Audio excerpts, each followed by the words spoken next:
Saudara-saudara kaum muslimin jamaah yang saya hormati,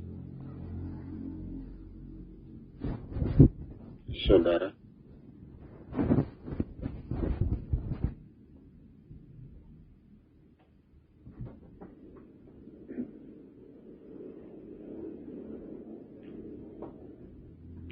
manusia diperjalankan secara hukum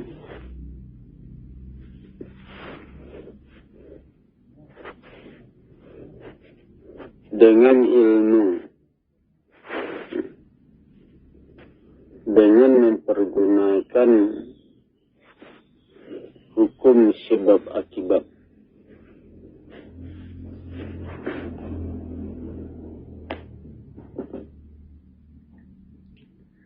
Tubuh manusia adalah tanah. Tubuh manusia adalah zat. Tidak akan terjadi perubahan pada zat, pada tanah, kecuali didorong oleh hukum sebab, atau didorong oleh benda lain, dipengaruhi oleh zat lain.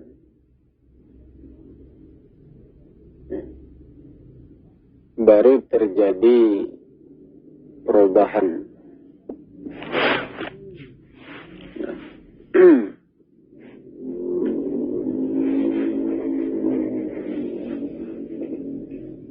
Perjalanan manusia, perjalanan yang bertujuan untuk membentuk dirinya, menyempurnakan penciptaan jiwa raganya.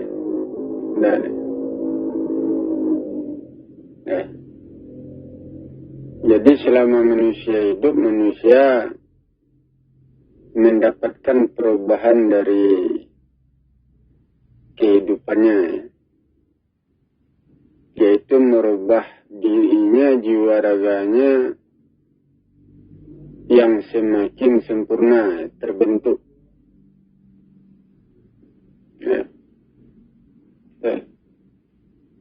Jadi yang diinginkan itu adalah kesempurnaan.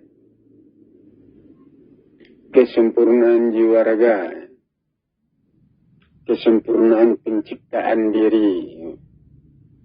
Pembentukan diri. Itu yang diharapkan dari perjalanan. Manusia yang berjalan, itu zat itu yang berjalan, yang berubah. Seperti buah-buahan, buah yang mentah jadi masak. Buah yang mentah berubah jadi masak. Buah yang hijau berubah menjadi kuning. Itu buah itu yang berubah.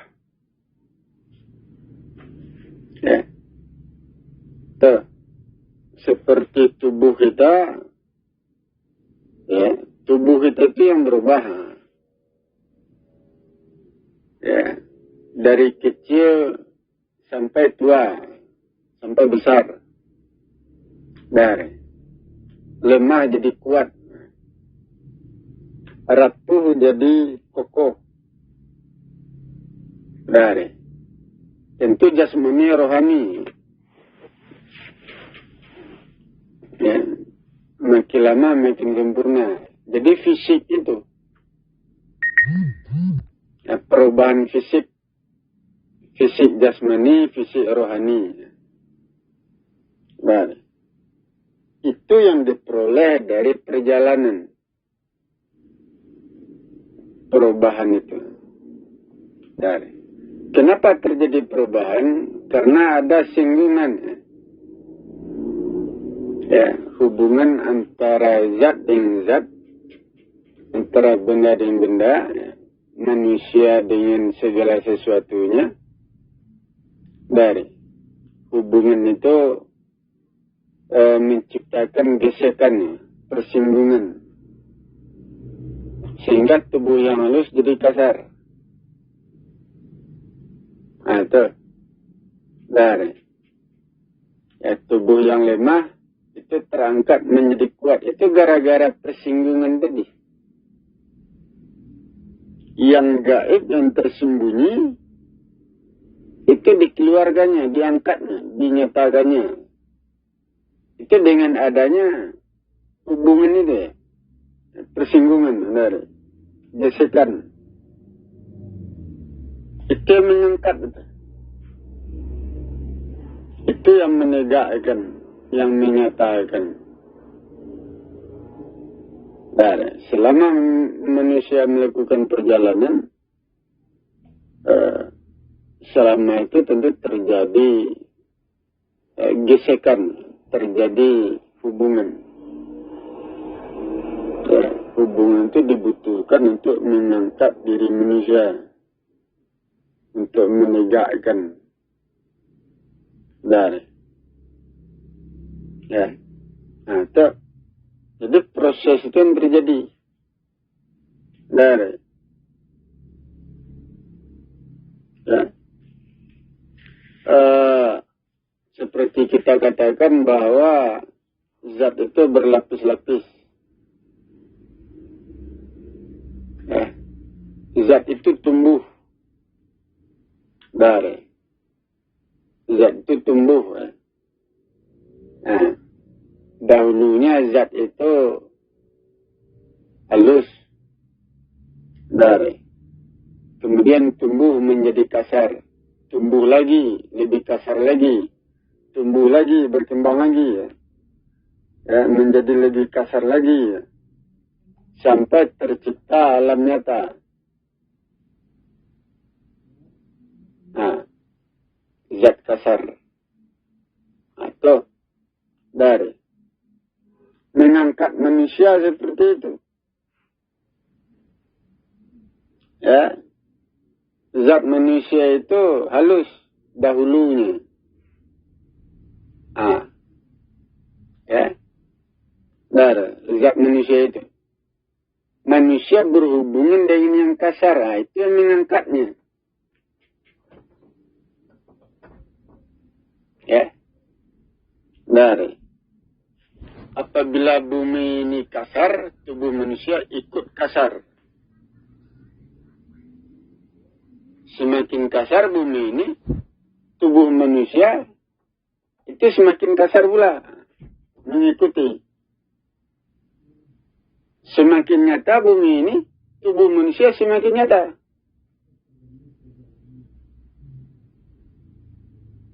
Dari. Nah, proses itu yang terjadi. Itu sebabnya kita katakan bahwa manusia tidak akan menjadi sempurna sebelum langit dan bumi sempurna. Kesempurnaan manusia mengikuti kesempurnaan langit dan bumi. Nah, itu. Saudara. Jadi langit dan bumi diciptakan sampai sempurna. Ya, penciptaan langit dan bumi belum selesai. Bagaimana pula kita mengatakan penciptaan kita selesai?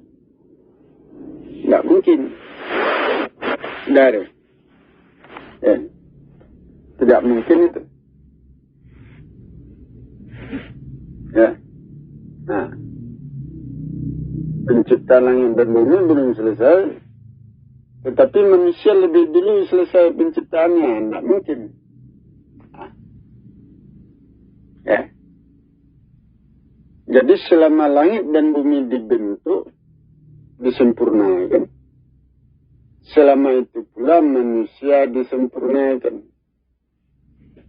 Selesai pembentukan langit dan bumi, selesai pula pembentukan manusia.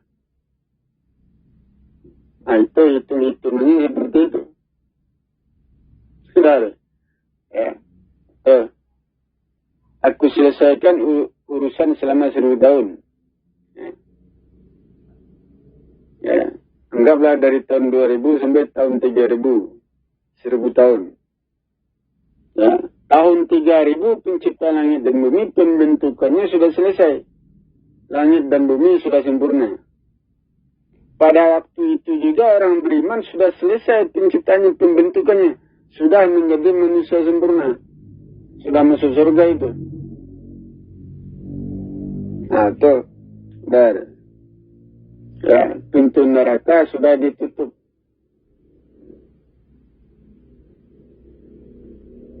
Mantap. Ya. Jadi bumi adalah jalan bagi manusia. Dari. Ya. Bumi adalah alat bagi manusia untuk membentuk diri. Untuk menyempurnakan diri. Kalau bumi tidak ada, bagaimana? Bagaimana cara manusia menyempurnakan diri? Kalau bumi tidak ada. Ya, seperti kepercayaan kita selama ini, padang masar. Manusia menyelesaikan urusan di padang masar. Ya, sementara padang masar itu kosong, datar, nggak ada apa-apa di padang masar itu. Nggak ada air, nggak ada api, nggak ada buah-buahan, nggak ada makanan, nggak ada benda-benda. Kosong. Bagaimana cara menyelesaikan urusan? Padahal untuk menyelesaikan urusan jiwa raga kita dibutuhkan alat, dibutuhkan benda. Dibutuhkan bumi ini, yang seperti ini. Ada gunung, ada bukit, ada sungai, ada pohon, ada emas, ada benda-benda, semuanya untuk meluruskan jiwa raga. Untuk menyempurnakannya.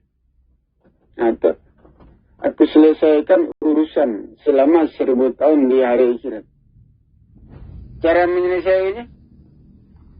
Alat untuk menyelesaikannya. Nah, jadi di bumi ini juga. Urusan diselesaikan. Di bumi ini juga. Jadi kita tidak kemana-mana. Dari. Tetap di sini. Sehingga Al-Quran mengatakan, jangan-jangan engkau sudah berada dalam kehidupan akhirat. Padahal kita di bumi juga itu. Dari. Jangan-jangan engkau sudah berada dalam kehidupan akhirat. Nah, cuman kita nggak tahu. Dari. Kita nggak sadar. Nah, itu. Nah, kita masih menunggu kiamat juga. Menunggu langit dan bumi hancur. Dari.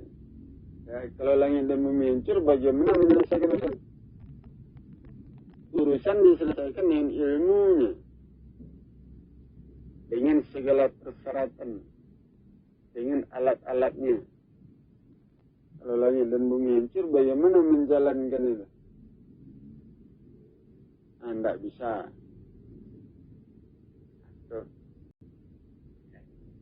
Jadi manusia dahulunya itu, ya, itu berada pada yang gaib. Alam yang luas tanpa batas itu, ya, itu alam yang halus dan gaib. Nah, zat tunggal itu zat kasar, titik terendah. Nah, terbawah zat tunggal itu. Zat kasar tetapi paling bawah. Di bawah zat tunggal tidak ada lagi zat. Tetapi kandungannya ada. Ada isinya. Jadi alam yang luas tanpa batas itu bukan zat. Tidak ada zat di situ. Tetapi memiliki isi. Ya. Dan itu pun berbeda-beda. Dari. Nah, itu alam yang luas tanpa batas, itu isinya, itu kandungan itu berbeda-beda. Tentu perbedaannya halus, tipis. Nah, perbedaan itu menimbulkan gejolak.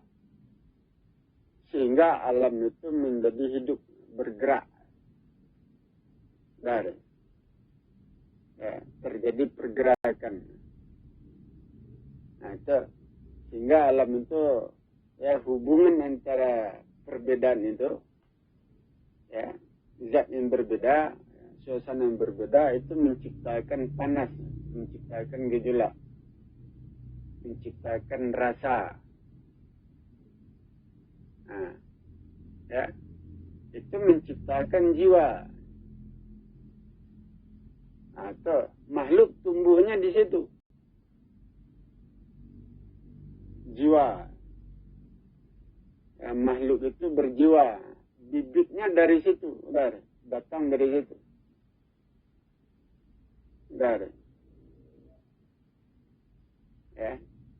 Nah, jadi manusia diambil dari yang gaib. Nah, zat tunggal itu di dalamnya itu kosong.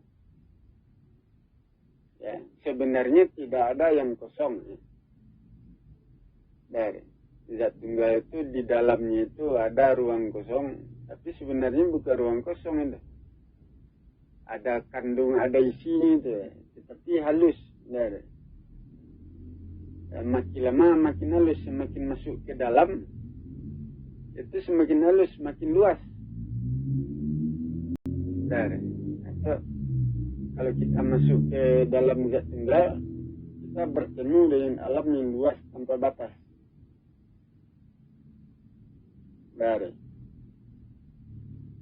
Tentu jauh itu.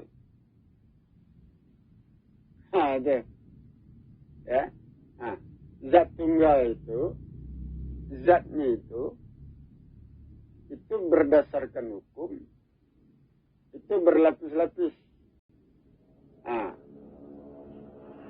Bagian luarnya kasar, bagian dalamnya tentu lebih agak halus di dalamnya lagi lebih halus lagi zatnya. Nah, itu sampai zatnya itu seperti kosong. Di dalamnya itu. Itu berlapis-lapis.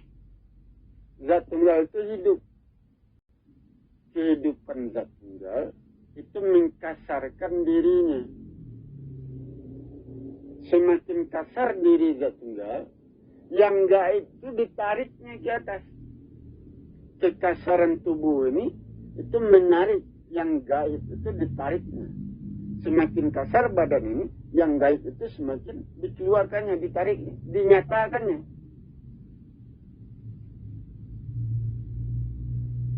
Nah, itu semakin kasar atau semakin nyata.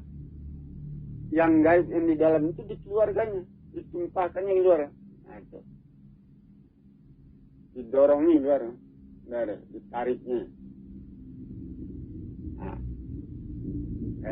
Nah, itu sumber makhluk itu. Makhluk dikeluarkan dengan cara seperti itu. Tetapi kalau zat tunggal itu diam bagaimana? Zat tunggal itu tidak bergerak, zat tunggal itu mati. Benda mati. Mungkin bisa dikeluarkan? Tidak bisa. Seperti bumi ini. Bumi ini dahulunya halus, lembut. Karena bumi ini dahulunya seperti air seperti bubur. Belum keras. Binatang belum ada. Tumbuh-tumbuhan belum ada. Air belum ada. Api belum ada. Karena bumi seperti bubur. Lunak. Kemudian tanah ini makin lama makin kasar. Semakin kasar tanah bumi ini, kandungannya itu ditariknya keluar. Kekasaran itu menarik. Yang di dalam yang tersembunyi itu ditariknya keluar. Seperti biji-biji emas dikeluarkannya itu. Semakin kasar tanah ini atau semakin nyata. Emas yang tersembunyi yang gaib itu ditariknya keluar, dinyatakannya. tumbuh-tumbuhan, binatang, itu dinyatakan yang luar. Diangkatnya. Dan semakin kasar, semakin diangkatnya, semakin dinyatakannya, semakin diwujudkannya. Ya, itu proses untuk mengeluarkan itu. Nah, kenapa? Ya. Sekarang tanah bumi masih kasar. Anggaplah tanah bumi belum padat. Nah, renggang. Nah, ya, buah yang tumbuh, buah-buahan yang tumbuh, nah, ya, itu kurang bagus. Ya, emas, permata, itu kurang bagus itu. Nah, ya, semakin bagus tanah bumi, semakin halus, semakin padat. Itu yang keluar itu semakin berkualitas, semakin ditariknya keluar. Ya, semakin berkualitas, apakah itu buah-buahan, tanaman, apakah itu emas, permata, semuanya. Itu yang keluar itu semakin berkualitas. Ditariknya keluar itu. Nah, semakin bagus tanah bumi ini, semakin halus, semakin padat. Nah, ya, yang gaib yang tersembunyi itu semakin dikeluarkannya. Nah, itu, ya, makin indah, makin bagus, saudara, semakin berkualitas. Seperti air itu semakin jernih. Ya, bukan air bening saja yang keluar, mungkin saja air berwarna. Ya, warna susu, warna madu mungkin. Ya, itu nanti. Ya, sekarang tanah bumi kasar. 100 tahun lagi, 500 tahun lagi, 1000 tahun lagi, tanah bumi halus, padat. Nah, itu. Jadi surga itu mengeluarkan nikmat yang berkualitas. Benar. Yang lebih bagus lagi dari sekarang. Nah, itu dah. Kualitas emas di surga lebih tinggi dari sekarang. Emas yang ada sekarang mungkin kualitasnya, mutunya rendah. Kalau di surga tinggi. Nah, apa saja yang ada di surga itu tinggi, itu kualitasnya itu. Benar. Buah-buahannya tidak berulat. Benar. Nah, itu. Jadi itu proses. Ya. Proses untuk mengangkat, untuk menyatakan, untuk mewujudkan. Itu sejalan itu. Jadi manusia sejalan dengan bumi. Manusia membutuhkan bumi untuk mengangkatnya, untuk menyatakan dirinya. Kalau bumi tidak ada, bagaimana? Tidak bisa dinyatakan, tidak bisa dikasarkan. Manusia tidak bisa diluruskan, tidak bisa disempurnakan apabila bumi tidak ada. Nah, jadi Adam diciptakan di mana? Untuk mengkasarkan tubuh Adam sehingga Adam bisa berdiri, itu dengan bumi ini. Jadi Adam tidak diciptakan di luar langit dan bumi, atau Adam tidak diciptakan sebelum langit dan bumi ada. Adam diciptakan setelah langit dan bumi ada. Adam diciptakan di dalam atau wilayah langit dan bumi. Ya, karena untuk mengkasarkan Adam, untuk menyatakan Adam, untuk mewujudkan dirinya, dibutuhkan bumi. Jadi Adam tidak turun dari atas. Ya, turun dari langit, ya, turun ke bawah. Bukan.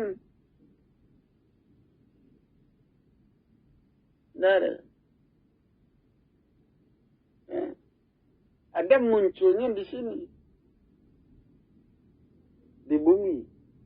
muncul, mewujud. Nah, proses alam itulah yang mengangkat, yang mewujudkannya, yang menyatakannya.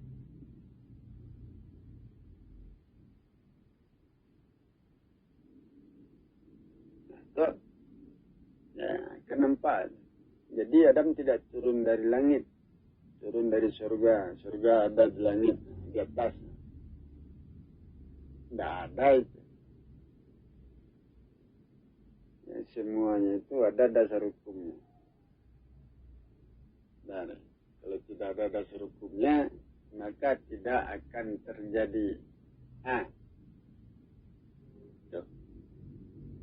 Dari seperti Nabi Isa. Nah, untuk mengangkat Nabi Isa, menyatakan tubuhnya, mewujudkan dirinya, itu melalui proses alam, melalui tanah.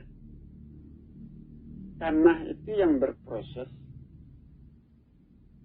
Nah, tanah ini kan bergejolak, hidup. Gejolak yang ada pada tanah itu mendorong tanah itu tumbuh berkembang. Nah, gejolak yang ada pada tanah itu mendorong, mengangkat, menyatakan. Yang gaib itu dinyatakannya seperti emas. Ya, emas itu kan bukan tanah gede emas, kan bukan. Emas itu kan barang baru, keluar dari yang gaib. Bukan tanah gede emas, bukan. Ya. Nah, ya. Gejolak yang ada pada tanah, proses yang terjadi pada tanah itu mendorong, mengangkat. Yang gaib itu dinyatakannya. Jadi emas. Kan seperti itu. Proses itu terjadi pada tanah. Ada pada tanah. Proses itu tidak terjadi pada air. Tidak terjadi pada api.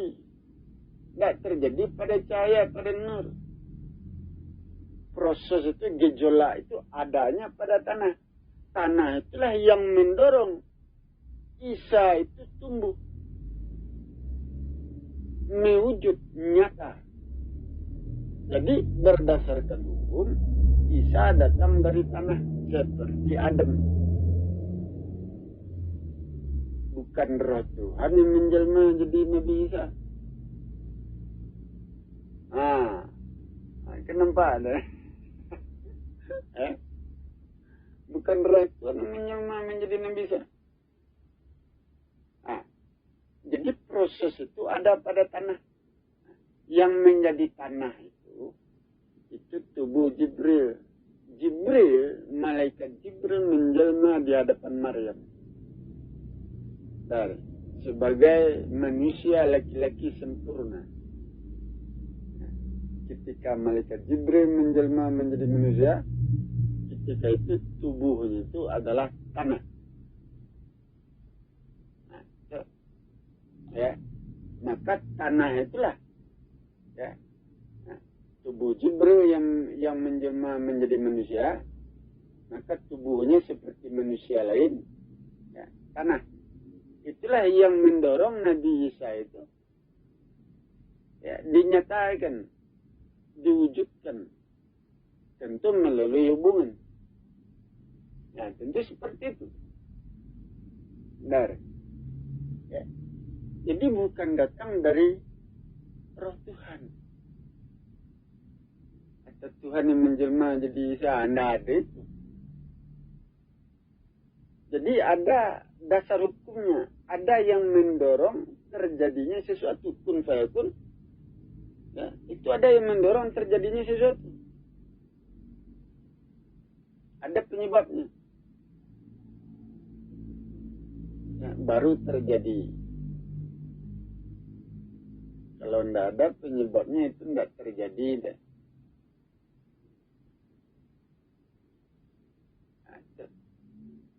Ya, seperti kita katakan, ya,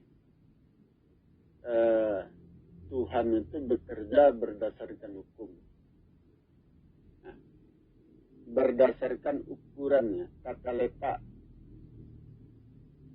Ukuran dibutuhkan untuk mendorong pertumbuhan.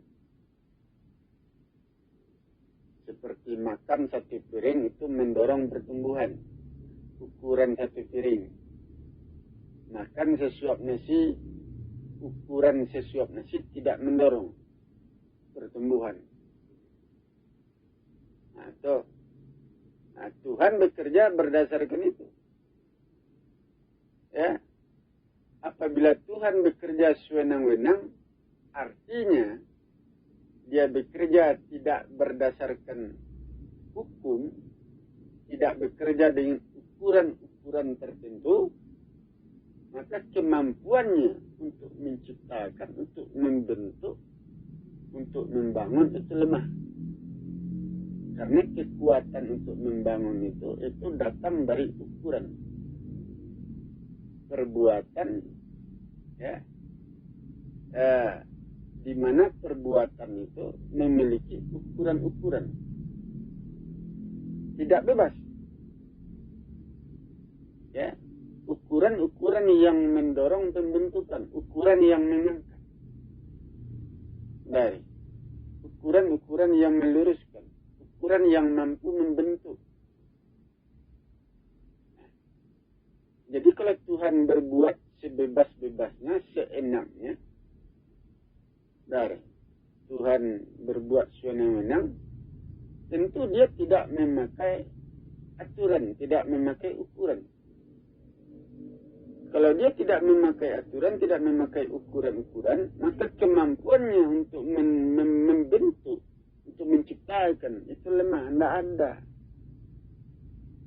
Sehingga Al-Quran mengatakan segala sesuatu itu ada dasar hukumnya. Dasar hukum terciptanya segala sesuatu itu bukan kesewenangan. Nah, itu bukan kebebasan. Nah, dasar hukum terciptanya sesuatu, terbentuknya sesuatu, itu ukuran. Perbuatan itu memiliki ukuran. Ya. Memiliki aturan, ketentuan. Sudah. Ya. Nah, jadi Tuhan senang-senang tidak ada. Nah, ya, Tuhan itu berdasarkan hukum. Apabila Tuhan bekerja berdasarkan hukum, maka pekerjaannya terikat dengan kondisi dan keadaan tanah, zat fisik, langit dan bumi. Terikat dengan itu. Jadi tidak bebas. Ya, bisa Tuhan menyuburkan tanaman di tanah yang kering tanpa air. Nah, nggak bisa. Dia terikat hukum. Saudara. Nah, bisa Tuhan menyelamatkan manusia yang kotor. Badannya kotor. Dari badan yang kotor tumbuh penyakit. Apakah Tuhan punya kemampuan untuk menyelamatkan orang yang kotor? Nah, nggak ada kemampuannya. Saudara. Lemah. Ya, dari tubuh yang kotor tentu tumbuh penyakit. Ya, tidak mungkin yang tumbuh sehat. Tidak mungkin. Yang tumbuh dari yang kotor ya penyakit, panas, gelisah, itu yang tumbuh dari badan yang kotor. Dari.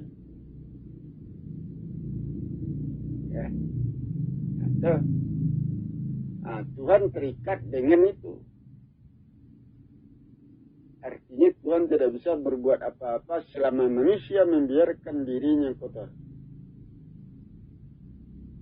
Nah, ya. Tetapi kalau manusia berusaha membersihkan dirinya, nah baru ya, dari tubuh yang bersih, tumbuh yang sehat, ya, tumbuh ketenangan, dan ya, tumbuh pemeliharaan. Badannya terpelihara karena badannya bersih. Jadi manusia dipelihara, diselamatkan dengan usahanya dalam beramal. dalam membersihkan diri.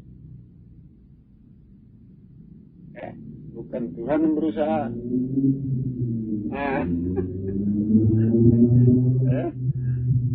Benar. Manusia yang berusaha membersihkan diri. Akan nampak. Dari. Jadi manusia itu, ya, itu datang dari yang gaib atau yang tidak diketahui. Dari. Untuk menyatakan, untuk mengangkat manusia itu diperlukan hubungan. Diperlukan zat kasar. Jadi zat tunggal itu dahulunya halus. Zat halus. Nyata tapi halus. Zat tunggal itu zat nyata. Bukan zat gaib, nyata. Dari. Tapi zatnya belum kasar.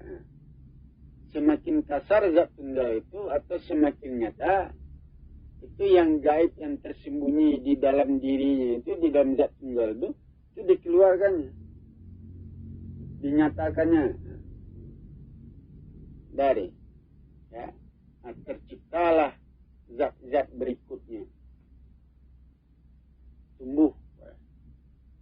Jadi zat tunggal itu tumbuh. Satu zat menjadi banyak zat, zat itu berkembang, ya, menjadi gumpalan zat sebesar bumi. Nah itu, ya, semakin kasar zat itu semakin diangkatnya, semakin nyata. Jadi apabila langit dan bumi sudah selesai diciptakan, zat tunggal itu nyata. Ketika langit dan bumi selesai penciptaannya, maka ketika itu zat tunggal, tubuhnya itu, fisiknya itu nyata. Jadi apa dia? Jadi manusia. Bukan, ya, roh. Bukan halus. Nah, ya, semakin kasar zat tunggal itu, langit dan bumi semakin kasar. Semakin nyata zat tunggal, langit dan bumi semakin nyata. Itu sejalan itu. Kalau zat tunggal gaib, langit dan bumi juga gaib. Nah, zat tunggal itu halus, langit dan bumi juga halus. Jadi sejalan. Jadi manusia tidak bisa mendahului zat tunggal. Langit dan bumi, kesempurnaan manusia, kesempurnaan langit dan bumi tidak bisa mendahului zat tunggal. Zat tunggal belum sempurna. Nah, kita ingin lebih dulu sempurna dari zat tunggal, tidak bisa. Tidak bisa.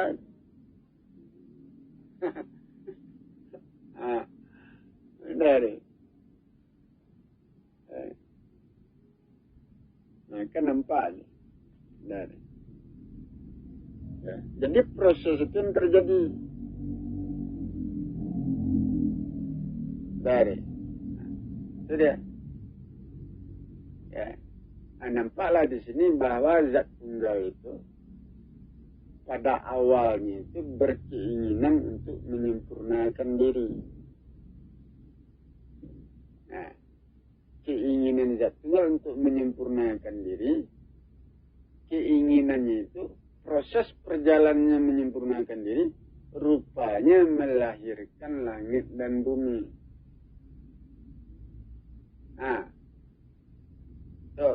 terciptalah langit dan bumi. Tercipta makhluk, tercipta manusia. Nah, itu dia. Ya. Dari. Tidak. Ya. Nah, jadi zat tunggal, dia membutuhkan langit dan bumi untuk mengkasarkan dirinya. Semakin kasar langit dan bumi, zat tunggal semakin kasar. semakin kasar zat tunggal, langit dan bumi semakin kasar. Nah, itu saling terikat itu dari ikatan, saling ikat mengikat. Ya. Semakin nyata zat tunggal, langit dan bumi semakin nyata. Semakin terbentuk langit dan bumi, zat tunggal pun semakin terbentuk. Semakin sempurna pencipta langit dan bumi, zat tunggal pun semakin sempurna pembentukan dirinya, perwujudan dirinya. Atau nyatanya zat tunggal itu menjadi manusia. Ya, sempurnanya itu menjadi manusia. Ya, manusia sempurna itu kalau dia masuk surga. Sempurnanya zat tunggal itu di surga. Ya, bertemu di surga, bertemu kita di surga dengan zat tunggal. Nah, di situ dia sempurnanya.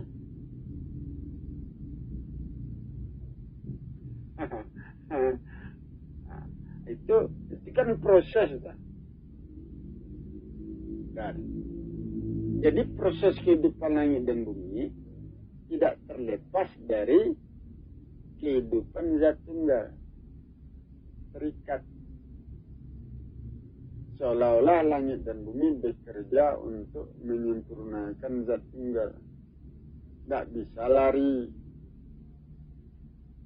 Tidak bisa berlepas diri dari zat tunggal. Terikat. Nah, seolah-olah seperti itu.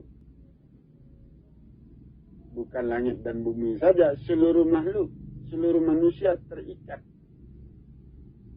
Jadi, apabila saudara meluruskan diri, tujuannya untuk meluruskan zat tunggal. Nah, itu.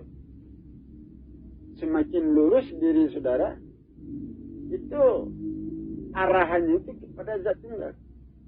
Zat tunggal semakin lurus, semakin duduk perkaranya. Nah, letakkan segala sesuatu pada tempatnya.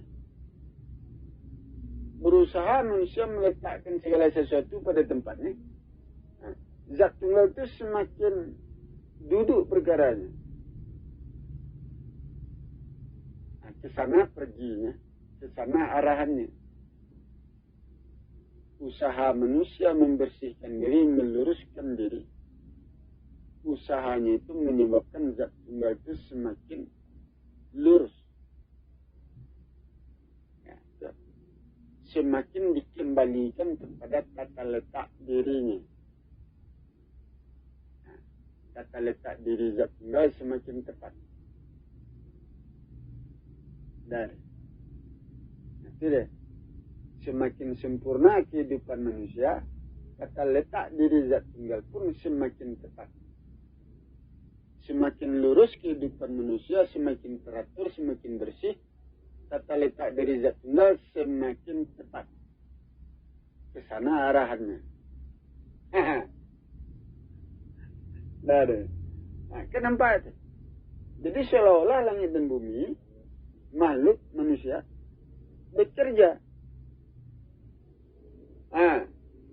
Untuk mendudukkan perkara zat tunggal. Seolah-olah untuk itu. Nah, itu deh. Kenapa deh? Dari. Ya. Nah, jadi tidak bisa lari. Manusia tidak bisa lepas dari ikatan ini. Ya. Bagaimana lagi? Kalau kita tidak mau, tentu neraka. Ya. Kalau zat tunggal yang beruntung, ya bagaimana lagi? Dia sumbernya, dia pusatnya, dia yang berkehendak. Nah, kita mengikuti saja lagi. Tidak mau mengikuti. Tentu penciptaan diri kita tidak sempurna. Neraka. Nah, tanggung sisa neraka itu. Dari.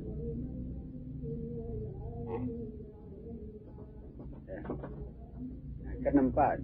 Dan nah, jadi proses itu yang terjadi. Dan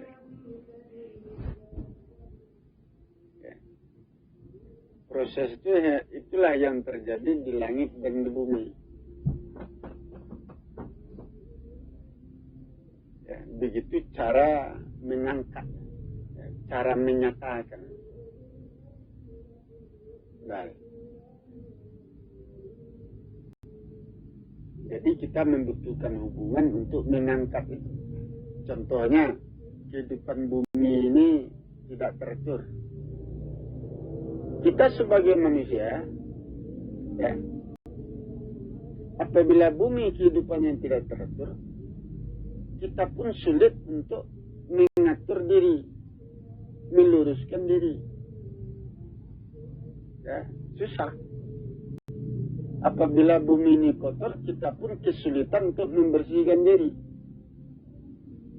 Nah, tetapi kalau bumi ini bersih, terbuka jalan bagi kita untuk membersihkan diri. Kalau bumi ini teratur, terbuka jalan bagi kita untuk menata diri, mengatur diri. Terbuka jalan. Ya. Nah, jadi kalau kehidupan di muka bumi dibiarkan kotor, dibiarkan kacau, nah, maka kemampuan manusia untuk membersihkan diri, meluruskan diri, menyempurnakan diri, itu lemah, tidak ada.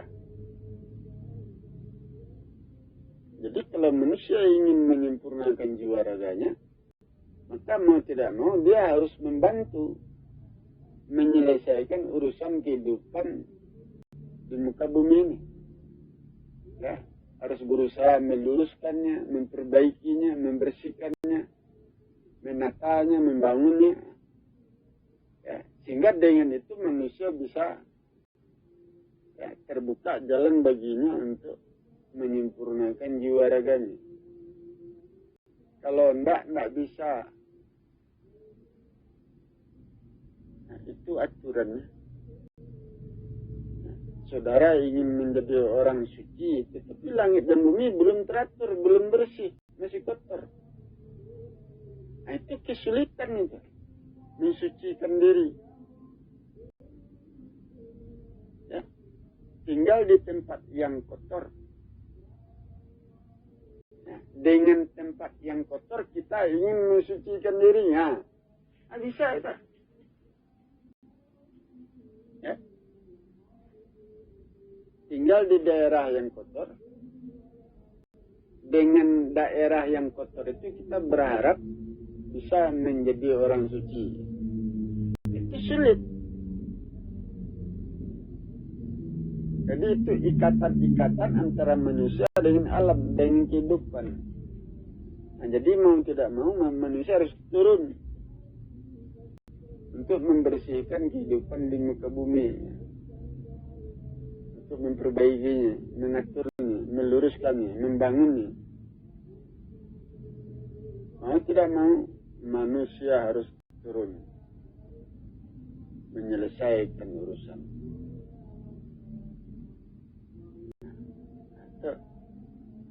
Dari, ya. Nah, jadi tidak bisa diam. Dari, ya.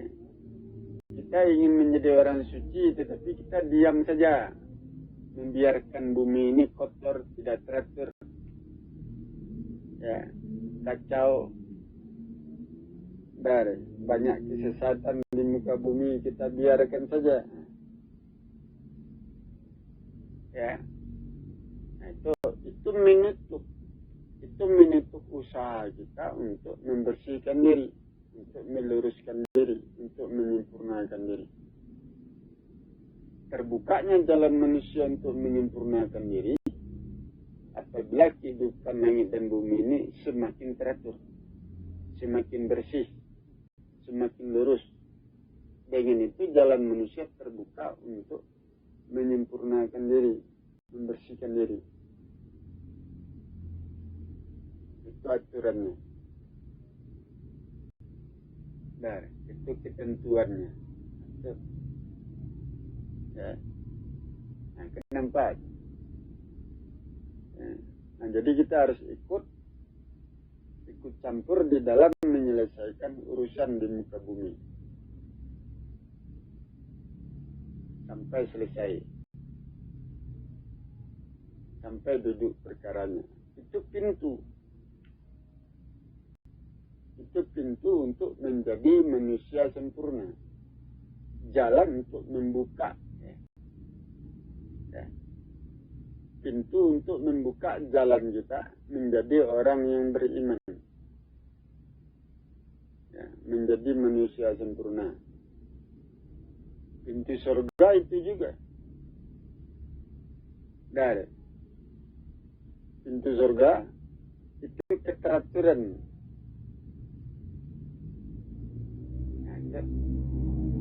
Ya. Nah, jadi manusia didorong ke surga dengan cara seperti ini.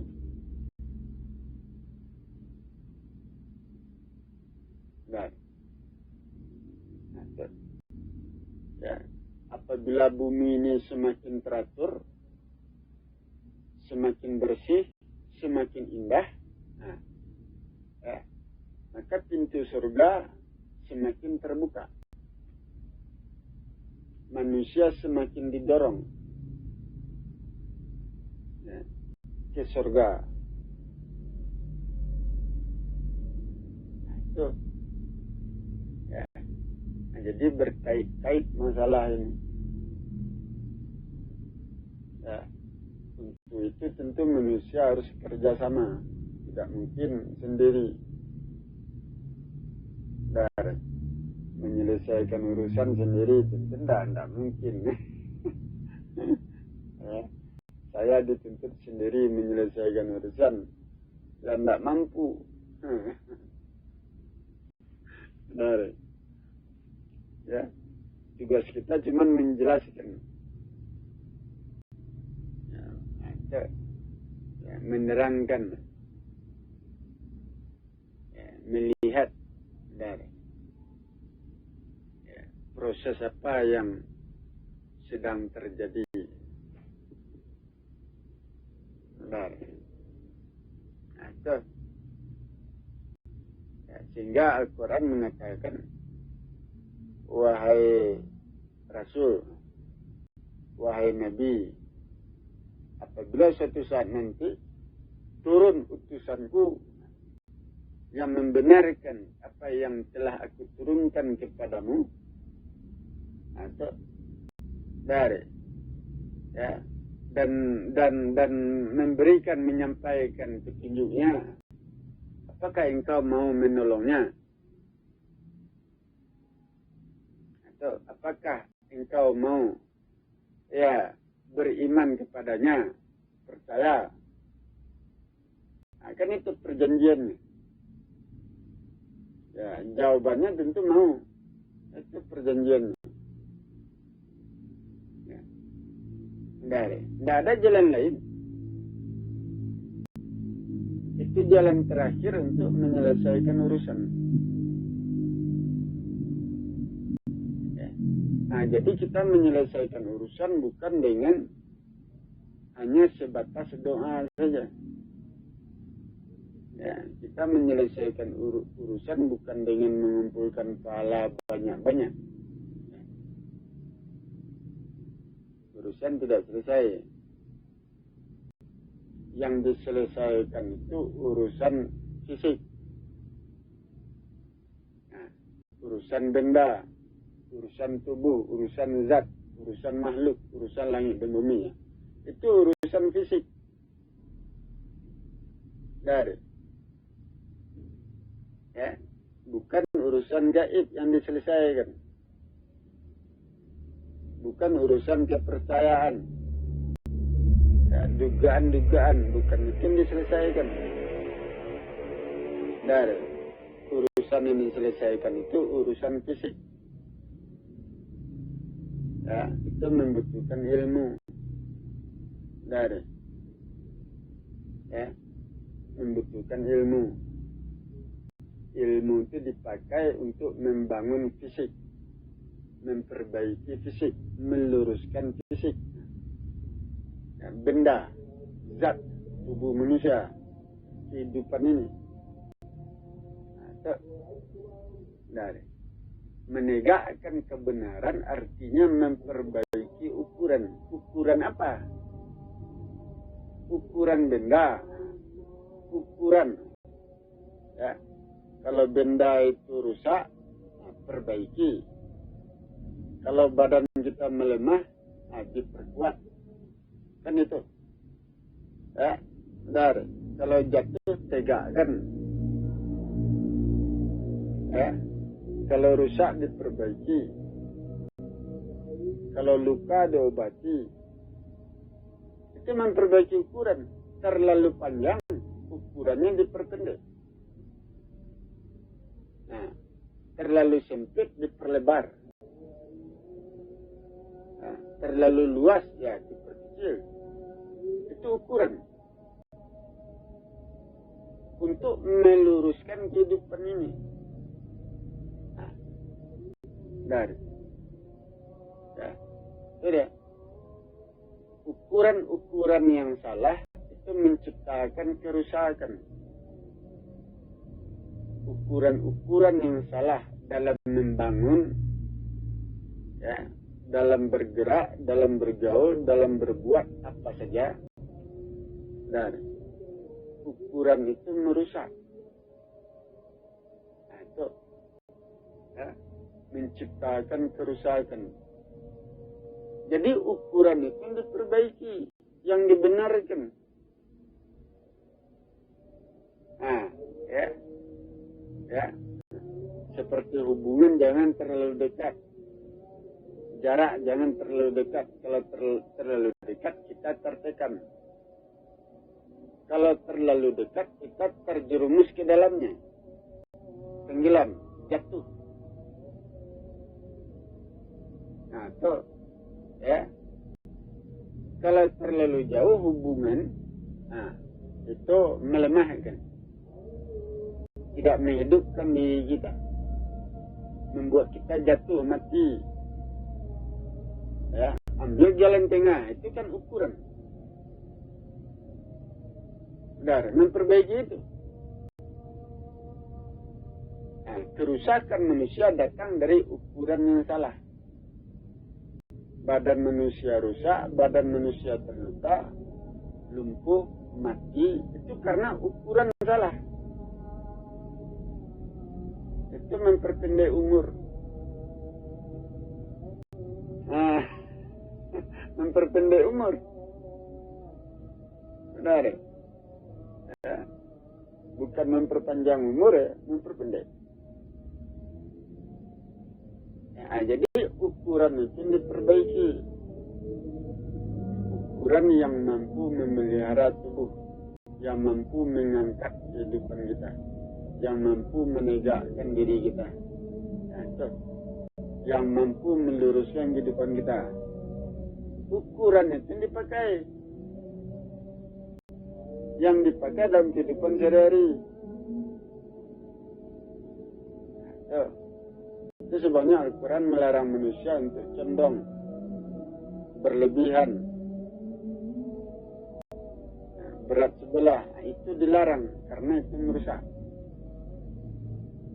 ya, menghancurkan jiwa raga, tidak memelihara.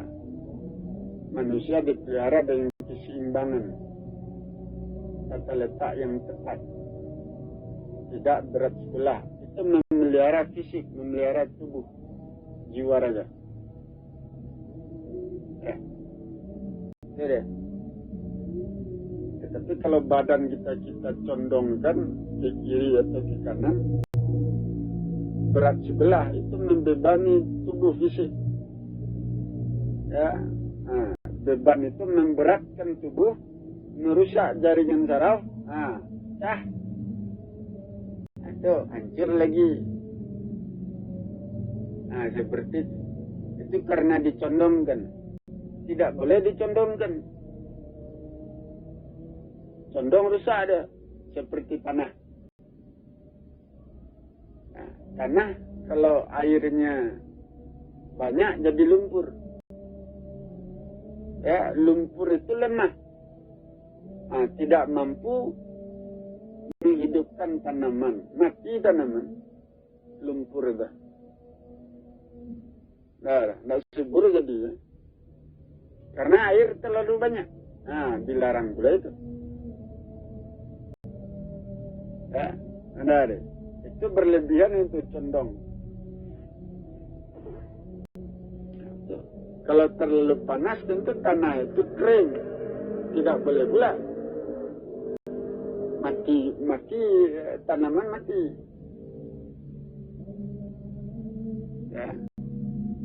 Jadi yang biasa saja, yang normal. Tanah yang subur, tanah yang bagus.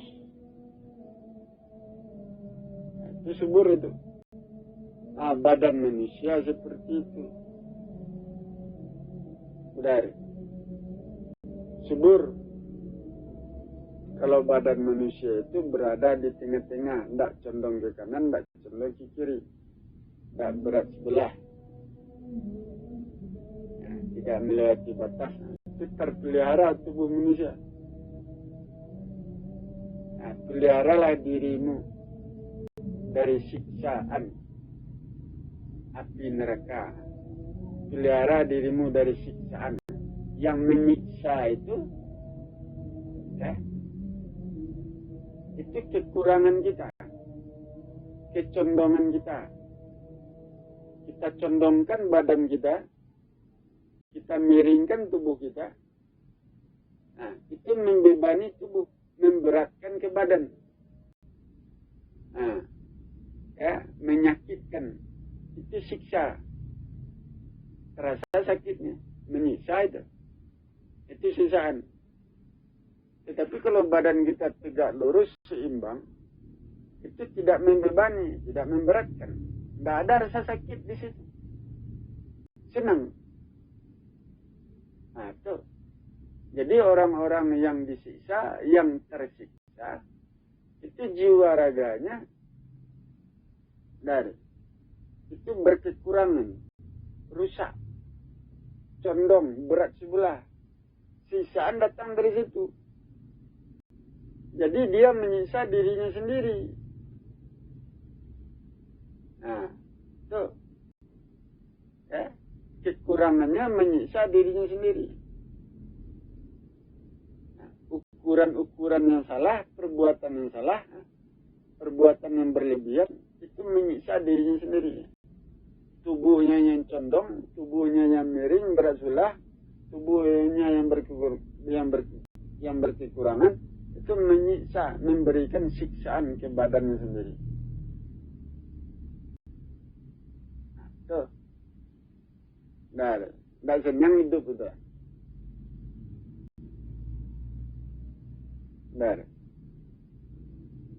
Kenapa?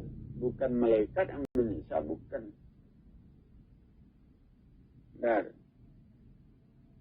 Manusia disiksa di neraka bertahun-tahun, bukan 100 tahun, bukan 1000 tahun, berkekalan disisa dengan tangan malaikat. Malaikat memukul, mencambuk segala macam. Tidak mungkin lah.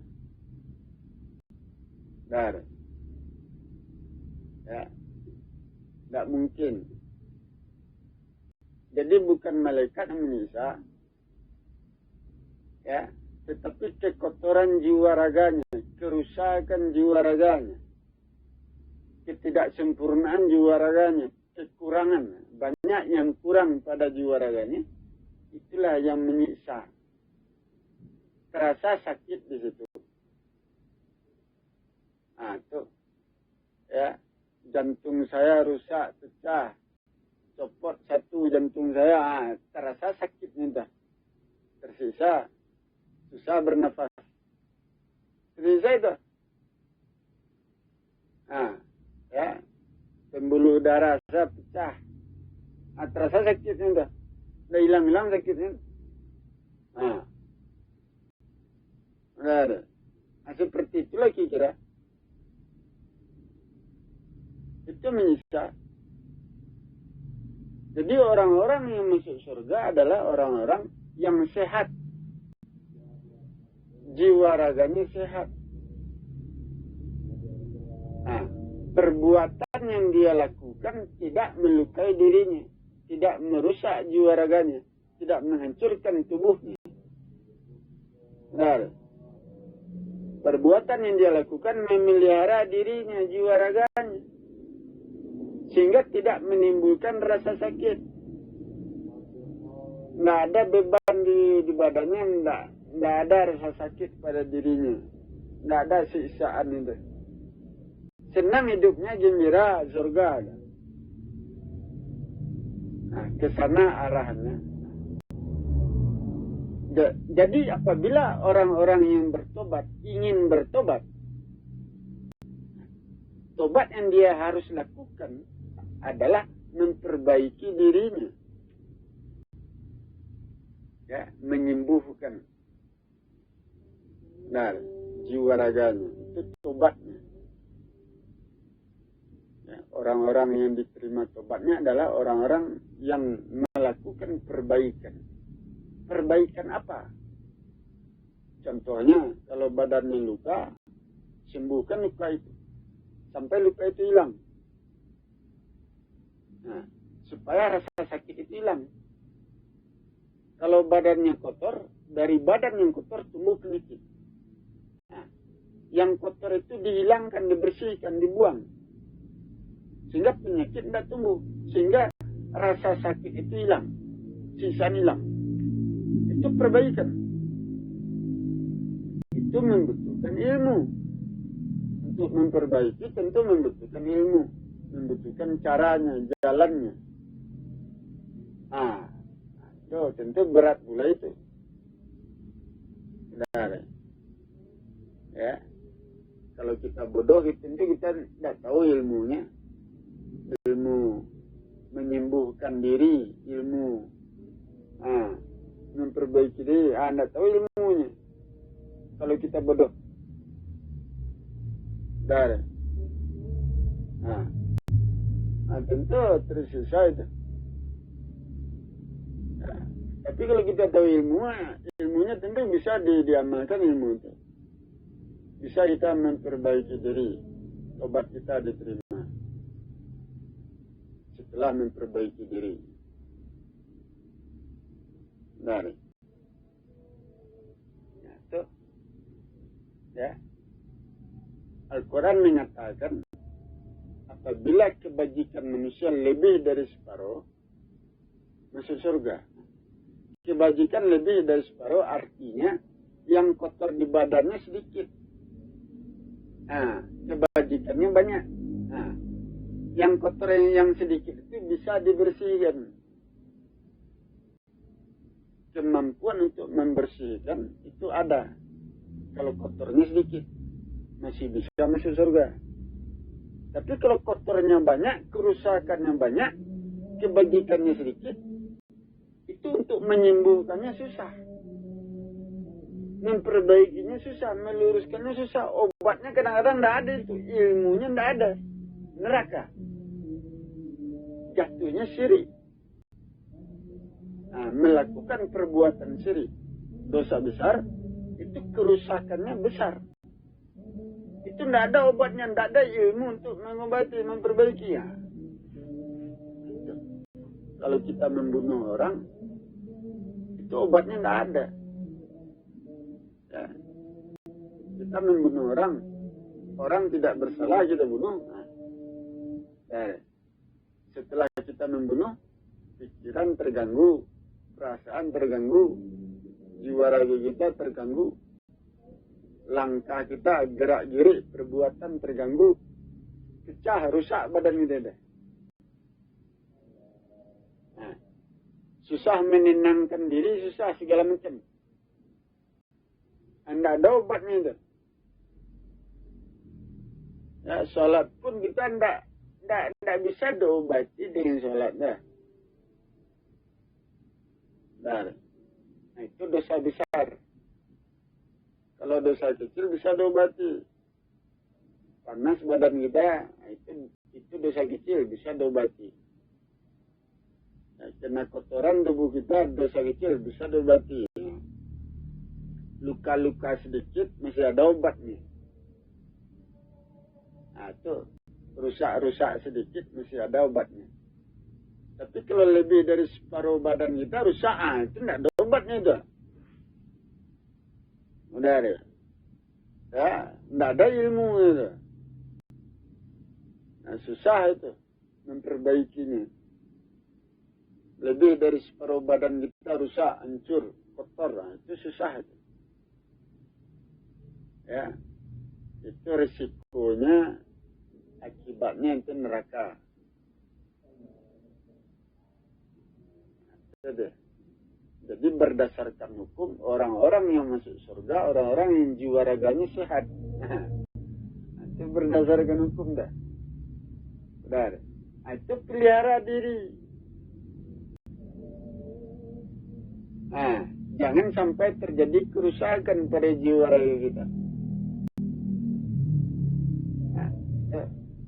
Berdasarkan hukum, orang-orang yang jiwa raganya sehat, bersih, lurus, itu yang masuk surga. Di luar itu neraka.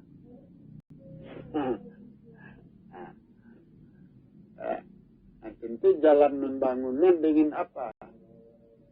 Tentu dengan agama Islam, ajaran Islam, dengan amalan. Amalan itu berfungsi untuk mengangkat, untuk menegakkan jiwa raga. Ya. Amalan itu seperti sholat, gerakan-gerakan sholat itu berfungsi untuk menegakkan. Tubuh yang lemah itu diperkuat, badan yang jatuh ditegakkan. Nah, ya, jiwa raga kita yang rapuh diperkokoh, diangkat dengan sholat itu. Nah, itu alat untuk mengangkat. Jadi seperti badan yang kokoh. Badan yang kokoh biasanya padat. Ya. Kalau tubuh kita padat, bersih, itu naik. Ya, kekuatan itu meningkat. Tapi kalau badan kita rapuh, tidak ada isinya, ya, itu jatuh. Itu kan hukumnya seperti itu. Lemah, jatuh. Nah, itu terancam. Wahai orang-orang yang dizalimi, hijrahlah engkau. Nah, orang-orang yang dizalimi itu biasanya badannya lemah. Nah, jatuh. Kehidupan jiwa raganya jatuh. Disuruh hijrah keluar dari daerah itu supaya dia bisa memperbaiki diri. Tapi kalau dia tidak mau hijrah, tidak mau keluar, terancam neraka. Nah, itu ya, jiwa raganya jatuh, lemah. Nah, tidak bertenaga, tidak punya kemampuan. Nah, itu kalau dibiarkan dirinya tetap seperti itu, ancamannya neraka. Nah, sudah, kenapa? Ya, itu. Nah, seperti tanah. Ya. Tanah bisa diangkat, bisa dibentuk jadi patung. Nah, itu. Tapi kalau air, api, bagaimana mengukirnya jadi patung? Dah? Dari kita ambil air, kita ambil api, kita ukir jadi patung. Tidak bisa. Dijadikan tanah dulu, baru bisa. Dikeraskan dulu. Itu, ya, dikasarkan dulu. Yang bisa diukir, yang bisa dipahat, dikasarkan dulu. Dari, baru bisa diukir, dipahat. Dari, dibentuk patung. Ini bentuknya cairan, air. Bagaimana mengukirnya, membentuk? api, cahaya, bagaimana membentuknya? Tidak bisa. Nah, itu. Ya. Nah, kita jangan kita biarkan tubuh kita seperti itu. Kalau tubuh kita seperti air, seperti api, seperti cahaya, itu tidak bisa dibentuk, tidak bisa diukir, tidak bisa diangkat. Tuh. Ya. Jadi malaikat dan iblis disuruh sujud kepada Adam, tujuannya untuk apa? Malaikat iblis itu kan roh, zat halus. Susah membentuknya. Jadilah manusia. Usahakan jadi manusia. Angkat diri itu, kasarkan diri itu, supaya bisa dibentuk. Semakin kasar diri itu, semakin bisa dibentuk. Nah, wahai malaikat, wahai iblis, kasarkan dirimu seperti tanah. Engkau cahaya, engkau api, kasarkan diri seperti tanah supaya bisa diukir. Kalau engkau tetap jadi api, tetap jadi cahaya, tidak bisa diukir, tidak bisa dibentuk, tidak bisa disempurnakan. Nah, itu. Nah, jadikan tanah badan itu.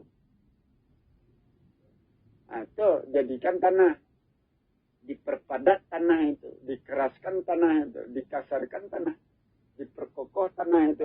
Baru bisa diukir, dibentuk menjadi manusia sempurna. Nah, itu prosesnya seperti itu. Badan kita seperti air, bagaimana membentuknya, mengukirnya, Anda bisa itu. Jadikan air itu tanah, berusaha. Seperti itu lagi kira. Jadikan api itu tanah, jadikan cahaya itu tanah, baru bisa dibentuk. Jadi tanah yang bisa dibentuk. Nah, itu yang tanah yang bisa diangkat. Nah, ya, ditegakkan, dikeraskan, diperpadat, diperkokoh. Nah, baru bisa diukir, dipahat, jadi manusia sempurna. Nah, itu. Nah, itu jalannya. Tidak ada jalan lain. Nah, jadi manusia. Bangsa roh, bangsa malaikat, bangsa jin diarahkan jadi manusia. Supaya bisa dibentuk. Tuh. Nah, kenapa? Itu jalannya. Tidak ada jalan lain untuk menyempurnakan jiwa raga.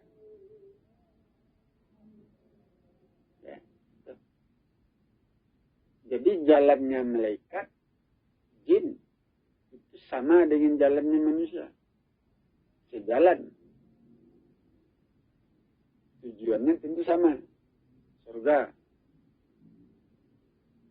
Nah, itu. Benar.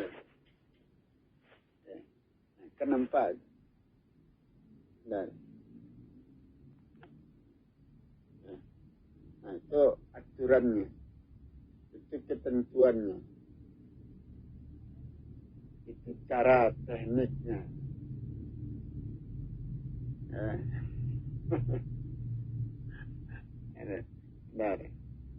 jadi banyak yang harus dilakukan untuk mendapatkan jiwa raga yang sempurna. Tidak cukup dengan sholat saja, puasa saja, haji saja, sedekah saja, tidak cukup.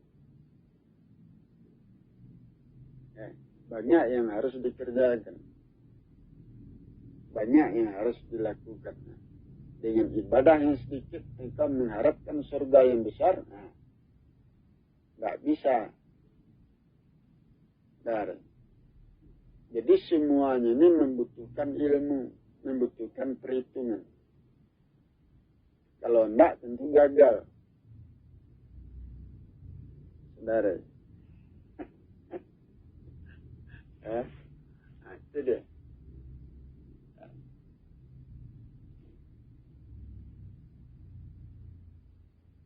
Nah, jadi itulah yang harus kita perhatikan, yang harus kita pahami.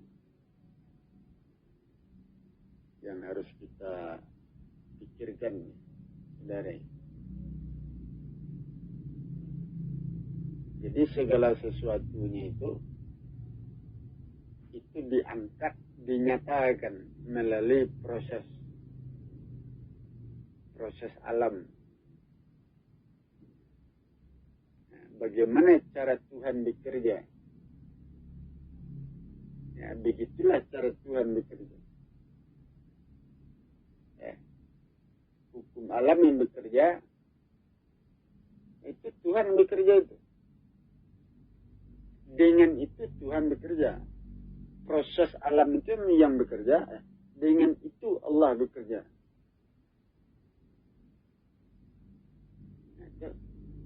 Nah, jadi bukan Allah langsung turun tangan bekerja, bukan.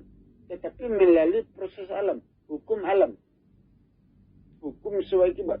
Melalui itu dia bekerja.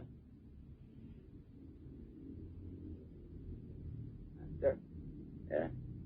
Wahai Tuhan, minta buah-buahan. Buah-buahan itu tidak langsung turun. Ya, turun dari tangannya. Tidak ada itu. Harus menanam dulu. Nah, tumbuh, baru berbuah. Baru dapat buahnya. Nah, ya Allah, minta emas. Emas turun dari langit, tidak ada itu. Ya, nah. Saudara, dicari dulu, ditambang dulu, saudara. Nah, baru dapat emasnya. Nah, jadi itu melalui proses alam. Begitulah cara menyempurnakan manusia. Ya.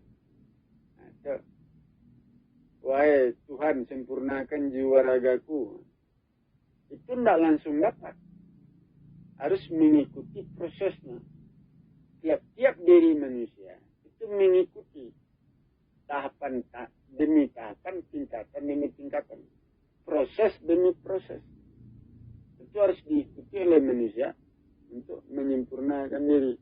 Kalau tidak bisa. Jadi manusia harus berusaha. Ya. Mengikuti proses demi proses untuk menyempurnakan jiwa raganya. Nah, sempurnanya jiwa raga manusia tidak diperoleh hanya dengan doa saja. Ya, memohon pada Tuhan, tetapi kita tidak beramal, ya. Kita tidak mengikuti jalannya ilmunya, ya, dalam menyempurnakan diri. Ya, kita mengandalkan doa saja, tidak bisa. Nah, jadi.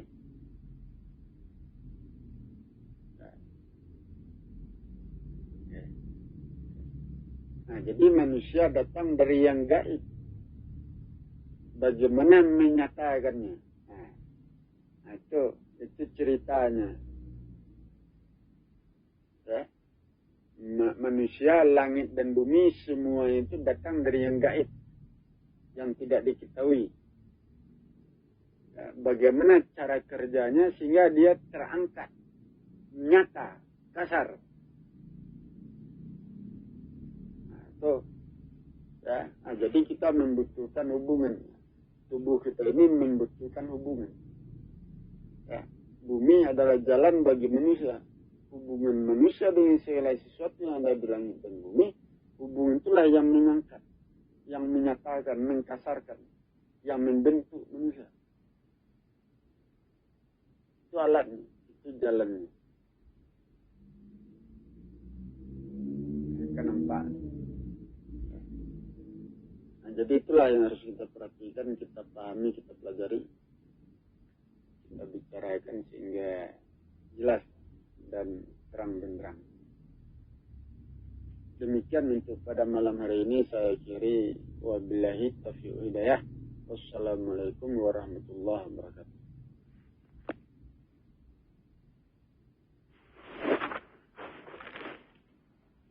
Bismillahirrahmanirrahim.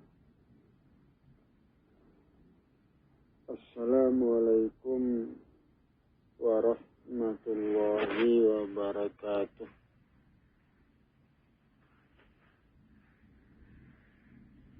Alhamdulillah. Alhamdulillahi Rabbil Alamin.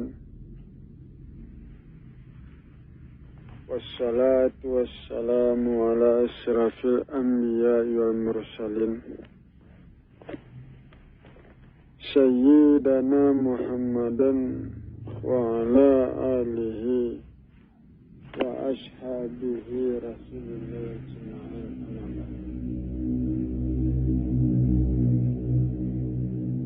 Puji syukur kita berikan kepada Allah Tuhan semesta alam yang maha besar dan maha agung. Salam hormat kita berikan pula kepada Muhammad Rasulullah Sallallahu Alaihi Wasallam, Rasul terakhir dan penutup para nabi.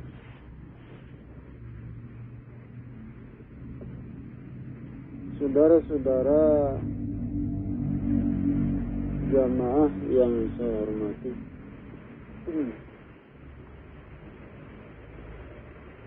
saudara,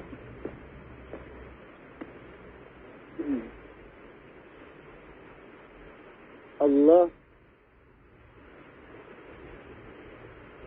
adalah kebenaran.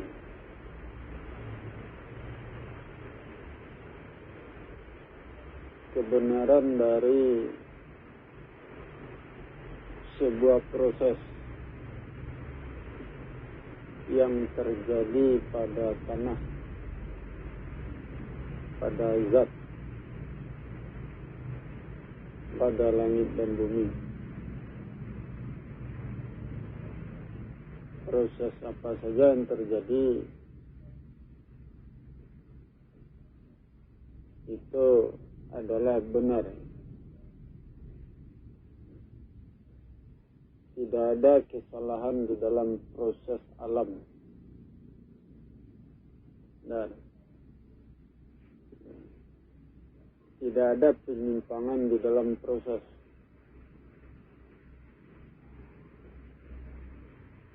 Karena proses itu dibangun dengan hukum sewajibat. Dan tentu saja proses itu terikat dengan zat, kondisi, tata letak, ya, tanah, benda-benda, gunung, bukit, semuanya proses terikat dengan itu.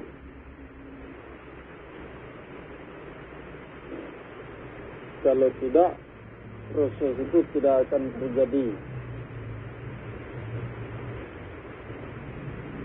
Jadi yang menyebabkan proses itu terjadi, ya, itu hubungan antara benda-benda, jarak, ukuran-ukuran, dan bentuk. Macam-macam, ya, seluas langit dan bumi. Hubungan itulah yang mendorong terjadinya proses. Sehingga proses itu dibangun dengan ilmu, dengan hukum sewajibat. Bukan dikehendaki. Ya, bukan dikehendaki oleh Tuhan. Kalau Tuhan berkehendak tentu keluar dari hukum sewajibat, keluar dari aturan, ketentuan, ya. Dan itu bisa merusak kehidupan langit dan bumi. Padahal proses itu terjadi berdasarkan hukum, berdasarkan ilmu. Nah itu, ya. Contohnya saja kalau kita kelelahan, tentu kita istirahat. Ya. Mungkin saja kita tertidur. Itu hukum sebab akibat. Bukan kehendak Tuhan.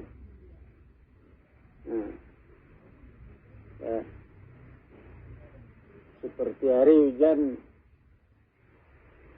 tanah menjadi basah, tanaman pun menjadi subur. Jadi tanaman disuburkan oleh air, bukan disuburkan oleh kehendak Tuhan. Nah, kalau air tidak ada, tanah kering, mungkinkah tanaman bisa disuburkan tanpa air? Apakah kehendak itu ada? Ya tentu saja tidak ada kehendak itu. Jadi Allah berkehendak berdasarkan hukum, berdasarkan ilmu. Perbuatan Allah perbuatan hukum, bukan perbuatan kesewenangan. Ya. Bukan perbuatan yang seenaknya, bebas, tetapi perbuatan yang terikat hukum. Jadi apa saja yang terjadi, proses apa saja yang terjadi, proses itu dibangun, ditegakkan dengan hukum sebab akibat.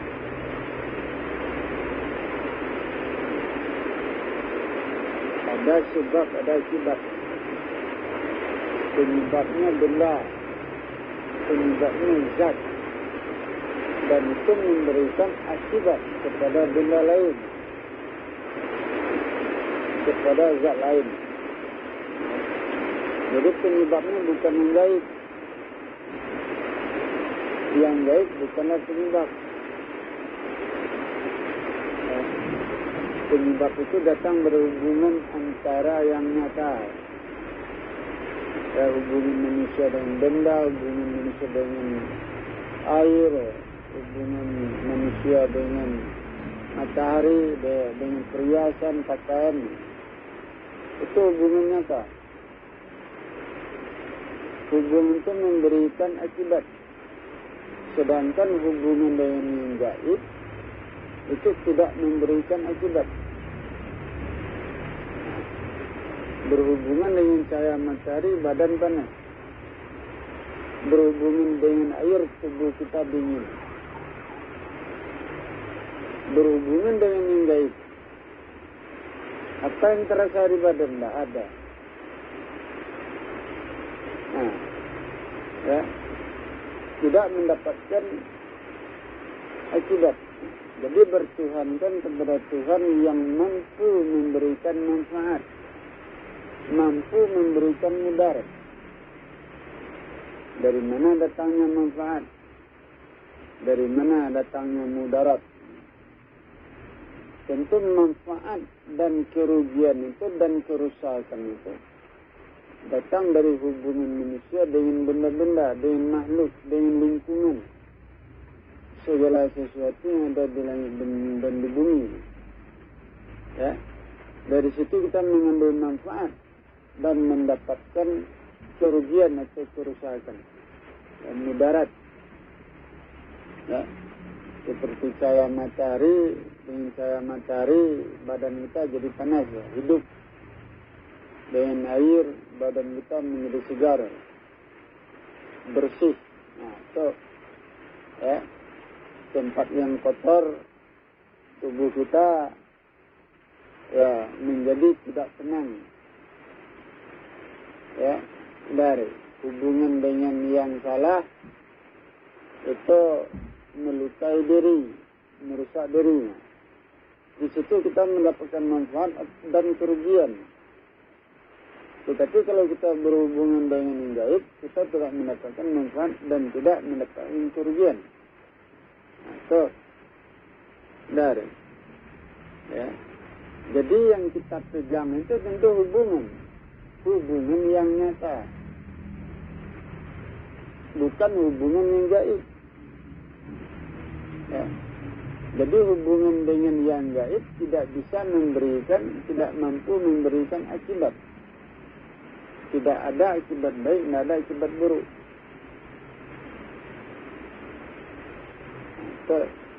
Ya, dan kita pun tidak mengerti apa itu yang gaib. Yang berhubungan dengan apanya ini. Jadi tidak terjadi pembentukan. Ya. Kalau kita berhubungan dengan yang nyata, di situ terjadi. Ya, terlalu dekat hubungan kita dengan benda, dengan makhluk, badan kita tertekan, ada tekanan ke tubuh. Nah, ya, berhubungan dengan gunung, badan kita terangkat, tubuh kita ditegakkannya. Itu hubungan. Ya, terlalu dekat dengan hati, badan kita panas, melemah. Terlalu jauh, badan kita dingin. Nah, membeku. Ya, jadi akibat itu tidak kita peroleh dari yang gaib, dari Tuhan yang gaib. Nah, jadi yang gaib tidak memberikan apa-apa kepada manusia. Ya, manusia mendapatkan segala sesuatu itu dari yang nyata. Tuh. Ya, jadi bumi jalan bagi manusia.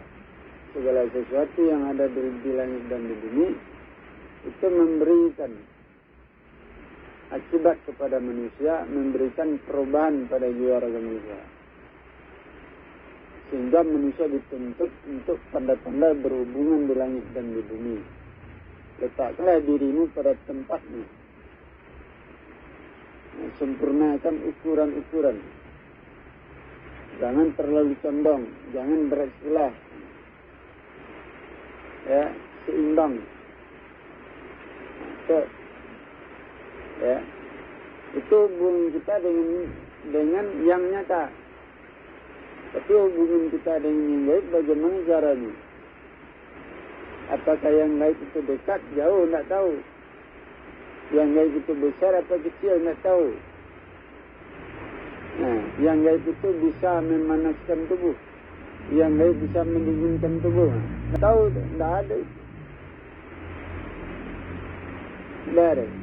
Jadi tidak mendapatkan apa-apa. Jadi tidak ada penyembahan kepada yang gaib. Ya, Tuhan yang gaib. Nah, itu. Ya, Tuhan itu sebutan untuk yang berkuasa. Ya, yang berkuasa itu ya hukum. Yang dikuasai apa? Benda, zat, makhluk itu yang dikuasai. Yang menguasai makhluk itu hukum. Pergerakan makhluk, pergerakan manusia dikendalikan oleh hubungan antara benda, antara segala sesuatu yang ada di langit dan di bumi. Itu yang menguasai pergerakan kehidupan manusia. Itu yang disebut kami menguasai. Kami itu banyak. Yang banyak itu benda. Hubungan antara benda, sebuah langit dan bumi. Hubungan antara benda, zat, makhluk, hubungan itulah yang menguasai pergerakan manusia. Mengendalikan. Ya. Itu yang disebut yang menguasai. atau dikatakan Tuhan yang menguasai.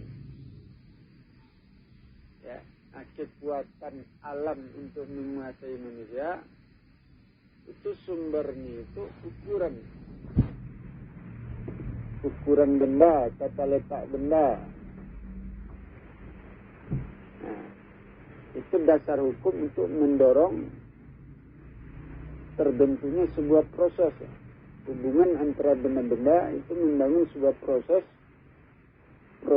yang mampu membangun sebuah kekuatan alam, kekuatan yang berkuasa. Nah, jadi Allah itu sebuah dasar hukum. Ya, Allah itu sebuah dasar hukum. Nah, dasar hukum itu ukuran dari benda-benda, tata letak benda, jarak, kecepatan. Ya. Nah, itu dasar hukum untuk mendorong terjadinya sebuah proses yang mampu membangun sebuah kekuatan alam yang berkuasa. Nah, itu, ya, itu dia. Ukuran-ukuran itu melekat pada benda, pada makhluk. Itu dasar hukum. Ya. Nah, itu. Nah, jadi perbuatan manusia, ukuran-ukuran perbuatan manusia salah satu penyebab terjadinya bencana. Ya, atau ukuran-ukuran perbuatan manusia itu memancing pergerakan alam. Ya, apakah alam itu bergerak, membangun sebuah proses yang merusak atau proses yang memelihara. Nah, itu dorongan dari gerakan atau perbuatan manusia. Sehingga penyebab terjadinya bencana itu manusia, bukan Allah. Allah bukan penyebab terjadinya bencana. Al-Quran mengatakan, ya, engkau dizalimi oleh dirimu sendiri, bukan oleh aku, bukan oleh Allah. Bencana terjadi karena manusia, bukan karena kemauan Allah. Nah, itu, ya, bencana terjadi karena, ya, penyebabnya itu perbuatan manusia. Jadi Allah itu hanya dasar hukumnya. Allah itu jalan untuk terjadinya bencana itu, tetapi bukan penyebab. Ya, Allah bukan penyebab terjadinya bencana, tetapi Allah itu sebuah jalan untuk terjadinya bencana itu. Nah, itu, ya, jalan itu diikuti oleh manusia, dipakai oleh manusia sehingga terjadi bencana. Kun fayakun. Nah, jadi yang sebenar-benarnya yang menyebabkan terjadinya bencana manusia, bukan Allah. Ya. Sehingga Al-Quran mengatakan penyebab terjadinya bencana manusia, penyebab turunnya rahmat juga manusia. Nah, dikembalikan urusan itu kepada manusia. Nah, itu, ya. Allah itu jalannya, ilmunya yang dipegang oleh manusia. Berpegang teguh kepada Allah artinya berpegang teguh kepada ilmunya, caranya, jalannya untuk mencapai sesuatu. Nah, itu. Ya.